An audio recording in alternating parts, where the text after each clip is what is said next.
Hello, welcome to another phonology class. Today we're going to cover rule notation. And the idea of rule notation has to do with the ability to understand what we're reading.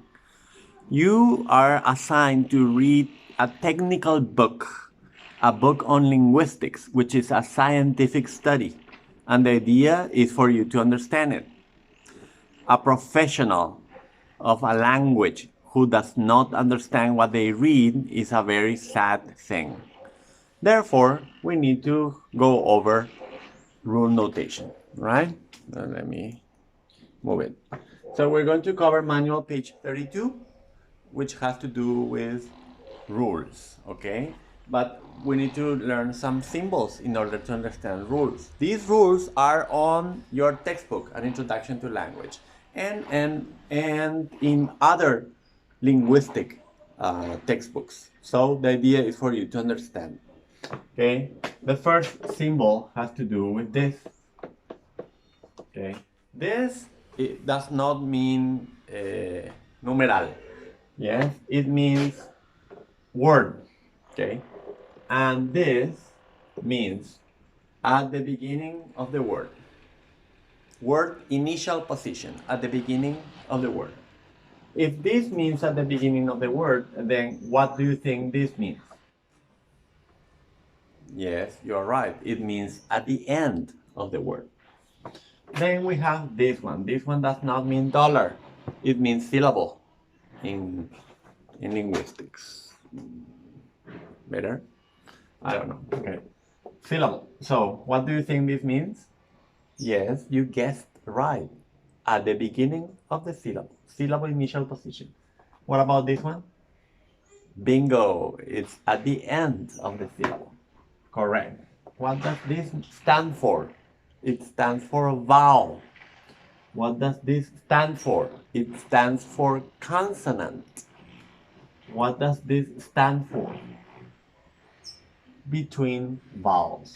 Between vowels. So the underscore here represents the sound that is between two vowels. Okay. What does this stand for? Between a vowel and a consonant sound. Okay. What does this stand for? An arrow. It means becomes.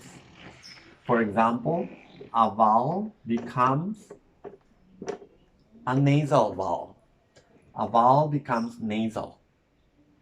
Okay. This one. This bar means in the phonological environment of. Yes, this long. In the phonological environment of. That's what it means. Okay. So let me give you an example. This phoneme T becomes aspirated. Where? In the phonological environment of syllable initial position. Aspiration occurs at the beginning of the syllable. Okay.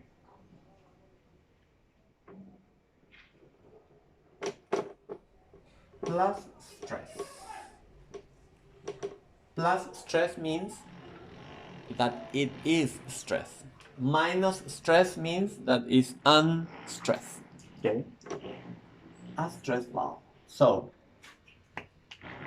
this phoneme becomes aspirated in the phonological environment of at the beginning of the syllable, syllable initial position, before a stressed vowel. Can you see the sound is here? The T, the aspirated T is here, before a stressed vowel. It also becomes unreleased. In what phonological environment? In the phonological environment of word final position, at the end of the word. If you go to the T sound in your manuals, you will see these rules. And you need to be able to read them. Okay? So, this plus these pluses and minuses mean a lot. For example, if I want to say that a consonant is nasal, I can say nasal consonant, a nasal consonant. If I want to say that a consonant is voiceless, I can write no voice. So voiceless, a voiceless consonant, like this. Okay. So these are different rules that you can, different symbols that are used to write rules. Okay. And you have many you can practice in your manual. Okay. Let me stop the video for a minute.